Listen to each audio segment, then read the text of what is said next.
তো hello' guys, welcome back to the channel again. আজি আৰু পূৰা ৰবিবাৰ হয়, তো পূৰা ফালি গৈ আছোঁ। একচুৱেলি বহুত মানে কি আৰু বহুত কিবা কাম আছে আজি। একচুৱেলি বাইকখনৰ বহুত কেইদিনাখনে মডিফিকেশ্যন কৰাটো ভিডিঅ'টোতো চালে আপোনালোকে। তাৰ পাছত বহুত ধৰণৰ এনেকুৱা মেজৰ ইছ্যুজ ইয়াত আছে। ধৰি লওক ব্ৰেক পেড নাই, তাৰপাছতে অলপ ইঞ্জিন অইল চেঞ্জ কৰিব লগা আছে, এনেকুৱা বহুত কিবা কাম আছে। তো এতিয়া গৈ আছোঁ মই বৰ্তমান কলাইগাঁও। আহিছিলোঁ মংগলদৈ আৰু ৰাস্তাতে লগ পাই গ'লোঁ আমাৰ ডিপুটি দাক। তো ভিডিঅ' চিডিঅ' কৰা নহ'ল এনেকুৱা। তো মানুহজনৰ লগত কথা পাতি বহুত ভাল লাগিল। একচুৱেলি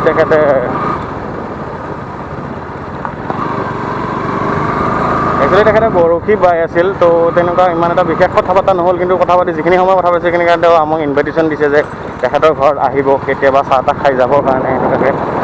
তো ভাল লাগিল, বহুতখিনি ভাল লাগিল। তো এতিয়া গৈ আছোঁ মই এজন বন্ধুৰ তাত, য'ত মই গাড়ীখনৰ কামখিনি কৰাম গোটেইখিনি। তো ভিডিঅ'টো চাই থাকিব, ইণ্টাৰেষ্টিং হ'ব এইটো ভিডিঅ', বিকজ অলপ ৰিচ বঢ়াই দিব আৰু ভিডিঅ'বিলাক চাব ভালদৰে, শেষ কৰি চালে অলপ ভাল লাগে। এটলিষ্ট এইটো মাহত 1K ছাবস্ক্ৰাইবাৰ হৈ গ'লে বহুত ভাল আছিল, আৰু যদি পাৰে কৰি দিব। একচুৱেলি ওলাব লাগিছিলে মই ৰাতিপুৱাই, কিন্তু ৰাতিপুৱাই আজি যিটোহে ৰ'দ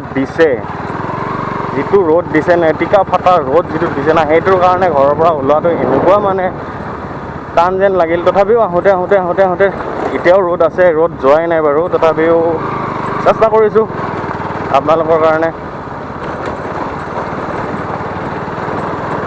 কিবা এটা নতুন। তো এংগলটো কেনেকুৱা আহিছে মই ইমান এতিয়া বৰ ভালদৰে গম নাপাওঁ, বিকজ মোৰ হাতত এতিয়ালৈকে GoPro নাই বাৰু। যেতিয়া GoPro ল'ম তেতিয়া হয়তো ভাল এংগল আহিব, কাৰণ এইটো এটা সাধাৰণ একশ্যন কেমেৰা, যিটোৰে মই চলাইছোঁ।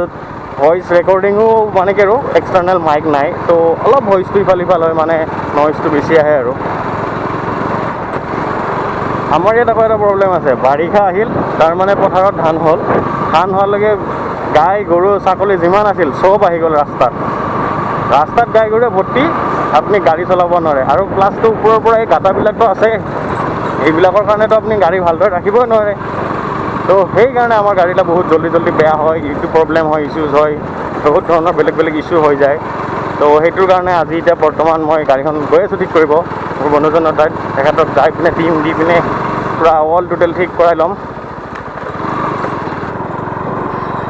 তো ফাইনেলি আহি অলপ ভাল ৰাস্তা পালোঁ। ইয়াৰ পৰা অলপ ভাল, মই য'লৈকে যাম তাৰ পৰা ভাল। আকৌ কলাইগাঁৱৰ পৰা আকৌ মই ঘৰলৈকে যাব লাগিব, কাৰণ মোৰ ঘৰ হয় টংলাত। বৰ্তমান মই আহিছিলোঁ মংগলদৈত, তাৰ পৰা গৈ আছোঁ কলাইগাঁৱত কৰিম গাড়ীত ঠিক। তাৰ পৰা যাম আকৌ মই টোকনকাটা। তো টোকনকাটাত যোৱালৈকে আৰু ৰাস্তাটো তাতেও বহুত বেয়াখিনি, মানে যথেষ্টখিনি বেয়াই আৰু। এইটো ৰাস্তা ভাল বুলি ক'ব নোৱাৰি তাৰমানে। আমাৰ যিখিনি আছে না, সেইখিনি গোটেইখিনি ৰাস্তাই বেয়া। অলপটো চলপটো ঠিক কৰি দিব পাৰে ন,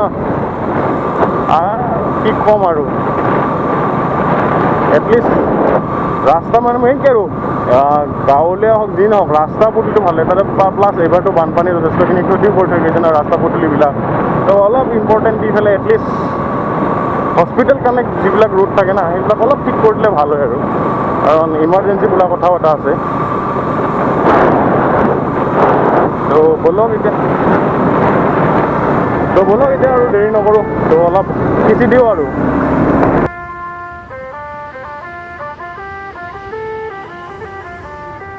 सजना जी मैनू छड़ के नहीं जाना कदी, झूठे वादे सही दिल से निभाना कदी, लंबी रातें सही ख्वाब तो दिखाना कदी, मैं हूँ तारा तेरा चांद बन जाना कदी, परदेसी तेनों जरा जिस्म का शौक नहीं, दिल दीवाने तेनों बेवफा का रोग नहीं, कुड़ियों दा मेला कुड़ी।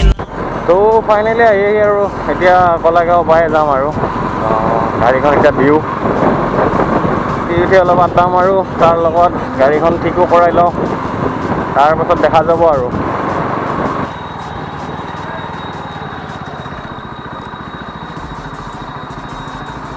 ৰাতিপুৱাই অহা মানুহ তেতিয়া মই আহিছিলোঁ একবাৰ। দে ঠিক কৰ। মই কিন্তু এয়াৰ ফিল্টাৰ অনা নাই হা, এইটোকে কাম চলে নেকি চাওঁ।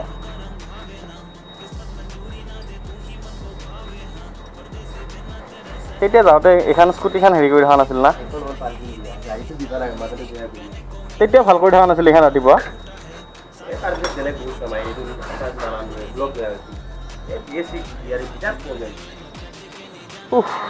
বুদ্ধ গৰম লাগছে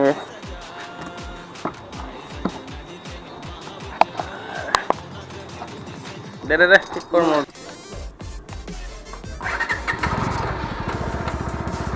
ঐ চামা যা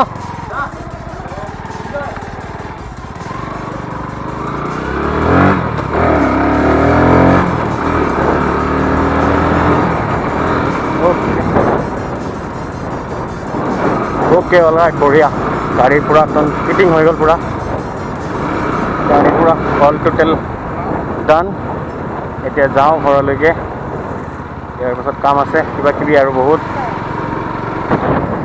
তো গাড়ীৰ সব কাম কাজ পুৰা ক্লিয়াৰ হৈ গ'ল আৰু টোটেল বিল হ'ল 1600 সামথিং বাকি যিখিনি কৰিবলগীয়া আছিল যিমান কাম আছিল গোটেইখিনি পুৰা ক্লিয়াৰ এতিয়া গাড়ীৰ আৰু একো প্ৰব্লেম নাই তো গাড়ীটা পুৰা টোটেল ফালাফালি কৰিব পাৰি আৰু পুৰা ফালাফালি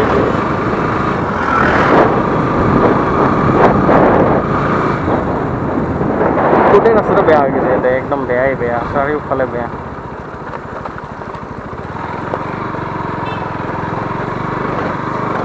মেজৰ ডিফেক্ট একো নাছিলে গাড়ীত মেজৰ ডিফেক্ট একো প্ৰব্লেমেই নাছিলে খালি ব্ৰেক পেডটো আছিল সেইটো চেঞ্জ কৰিব লগা হৈ গ'ল আৰু বাকী আৰু ইঞ্জিন অইলটো লাগে বাৰু মিনিমাম এটা টাইম লিমিটেশ্যনৰ পাছত ইঞ্জিন অইলটো চেক কৰাটো পুৰা মানে জৰুৰী হয় সেইটোৱে একচুৱেলি গাড়ীখন ভাল কৰি ৰাখে না তো সেইটো সময়মতে চেঞ্জ কৰি থাকিলে বাকী গাড়ী আৰু ইমান পটকৈ চেঞ্জ কৰিব লগা একো নাই কাৰণ এইখন NS হয় 160 BS6 তো গাড়ীখনচোন লোৱা 2 বছৰ হোৱাই নাই তো সেইকাৰণে পুৰা গাড়ী পুৰা অ'কে হৈ আছে আৰু এতিয়া ৰাস্তা বহুত বেয়া হৈ গ'ল এতিয়া আৰু ইমানে বেয়া যে আপুনি উইদাউট ক্লাছ গাড়ী চলাবই নোৱাৰে আমাৰ এই ৰাস্তাটোত তো সেইকাৰণে মানে কি আৰু ইঞ্জিন অইলটো মানে অলপ জল্দি চেঞ্জ কৰিব লাগে আৰু ইয়াত বাকী একো বিশেষ হেৰি নাই কাৰণ আপোনালোকৰ ৰাস্তা যিমান ভাল হ'ব সিমান মানে কি আৰু সুবিধা হয় আৰু গাড়ী চাড়ী ভালে থাকে আমাৰ এইবিলাক নটবিলাকতো ফট কৰি ঢিলা হৈ যায় কাৰণ ইমানেই ৰাস্তা বেয়া কি ক'ব আৰু তো এতিয়া সন্ধিয়াও হ'ল আৰু ব্লগটো বেছি দীঘলীয়াও নকৰোঁ আৰু ঘৰলৈ এতিয়া গৈ আছোঁ আৰু 10-15 মিনিটমান পাছত ঘৰ পাই যাম আৰু ইমান জল্দি ঘৰ পাই যামেই আৰু যিহেতু আৰু বিশেষ আৰু একো দেখুৱাব লগা নাই তো তেতিয়ালৈকে নেক্সট ভিডিঅ'ত লগ পাম till then tata bye bye আৰু যদি ভিডিঅ'টো চাই ভাল পালে লাইক কমেণ্ট শ্বেয়াৰখিনি কৰি থৈ যাব আৰু যিখিনি জৰুৰী অলপ ছাবস্ক্ৰাইবাৰ বঢ়াই দিয়ক তো জল্দি 1K কৰি দিয়ক 1K লৈকে আমি আৰু বেছি নাই আৰু 250 মান ছাবস্ক্ৰাইবাৰ লগা হৈ আছে তো সেইখিনি কৰি দিলে আৰু 1K ফেমিলি হৈ যাব আৰু আমাৰ তো 650 ফেমিলিৰ কাৰণেও থেংক ইউ 650 ফেমিলি কমপ্লিট হ'ল আমাৰ বহুত আগত হ'ব লাগিছিল কিন্তু মানে কি আৰু ভিডিঅ' একো দিয়া হোৱা নাছিল সেইকাৰণে হোৱা নাছিল বাৰু এইটো মোৰ ফল্ট মই বুজি পাওঁ কিন্তু জল্দি কৰি দিব আৰু বাকীখিনি তো আজিলৈ বাই